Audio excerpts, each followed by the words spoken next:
हमारे इर्द गिर्द जो बिजली हर चीज को चला रही है ना, ये कोई सीधी सादी कहानी नहीं है। ये असल में दो अलग अलग ताकतों की कहानी है, दो करंट्स के बीच एक जंग की।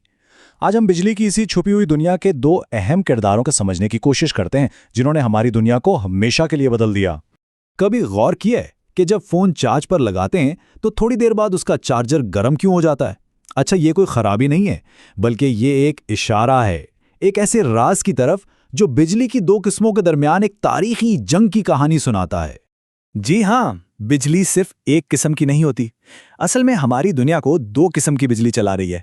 एक वो जो हमारे घरों तक पहुंचती है, और दूसरी वो जो हमारी जेब में मौजूद डिवाइसेस को जिंदगी देती है। और इन दोनों की अपनी अपनी कहानी है। तो चलें कहानी के पहले किरदार से मिलते हैं, डायरेक्ट करंट यानी डीसी।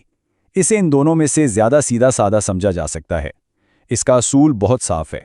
इसे समझने के लिए एक दरिया का तस्वुर करें जो हमेशा एक ही सिमत में यानी मनफी से मुस्बत टर्मिनल की तरफ बगैर रुके बहता चला जा रहा है। ये एक सीधा, मुस्तकिल और काबिल एतबार बहाव है। और यही डीसी हमारी तमाम जदीद पोर्टेबल डिवाइसेस की जुबान है, यानी बैटरी से चलने वाली हर चीज़, चाहे वो हमारा फ़ोन हो, लैपटॉप या फिर सोलर पैनल, अपनी तवानाई के लिए इसी मुस्तकिल